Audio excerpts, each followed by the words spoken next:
I launched TBS last year because I saw a real opportunity actually to work and deliver what clients are looking for, I hope, in this kind of disruptive world that we're living in.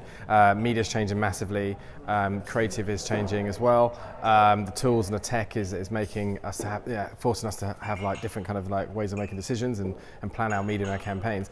And I think that a lot of bigger kind of like groups have just been struggling to adapt and change in this new kind of ecosystem.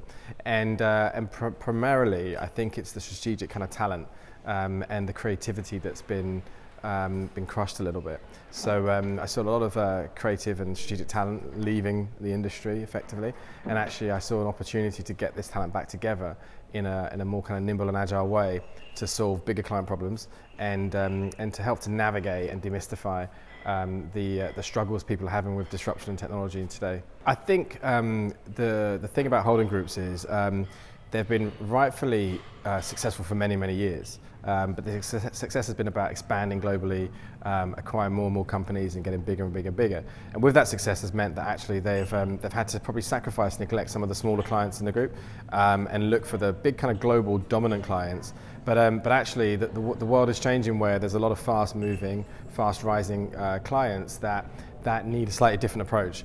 And big holding companies were built for the days where you need that kind of infrastructure to really execute campaigns. But now a lot of the things are changing in terms of, there's a lot more central kind of control through tech to actually deliver campaigns globally. There's a lot more kind of like ability to get insight into different areas much more easily and quicker. And communications and networks are helping us to deliver things much more effortlessly around the world. So this idea and the notion of big holding companies and buying power and things like that is actually a bit of an outdated one, actually. It doesn't really give that kind of strategic advantage, and the strategic advantage is really about people and their ideas and how they can outmaneuver the competition. So I think that really it's just the classic old thing of when a company just gets a little bit too big, it becomes very, very hard to maneuver and adapt to new worlds.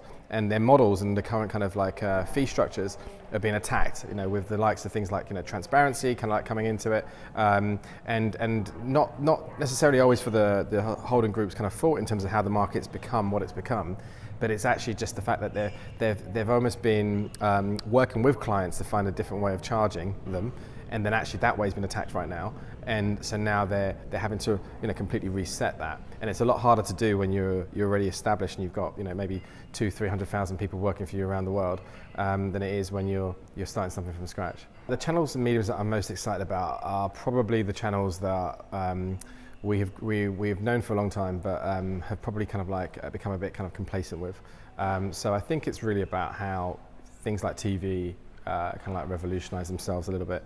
The disruption that's going on in TV in terms of the subscription models, the ad tech side of things, in terms of the addressable TV side of things, that is probably the area that is ripe for kind of like dramatic kind of change, really. I think that TV is still the most powerful medium in terms of communication, but its value is in reaching large audiences and reaching them at the same time and doing it in an impactful way. And we're now moving towards a way which is allowing TV to be bought by more people, in a cheaper way, more flexibility, in a more kind of addressable way. But that kind of like means that it's much more micro-targeted, which probably takes away some of that kind of like broadcast element of it. So, as an advertiser or someone advertising on behalf of brands, you still want these kind of large audiences and broadcast moments. So it's really how TV manages to maintain what its real power is, while it still gives advertisers what they want in terms of finer targeting and opening up to the longer tail of advertisers to get more people involved in the medium as well. I think there's a lot of opportunity, and I think that actually the ad market is going to keep on growing, because I think that more and more brands need advertising to set them apart from the rest of the competition. It's becoming one of the last kind of real tools of differentiation, really, as traditional things such as distribution, etc., are becoming much more of a commodity.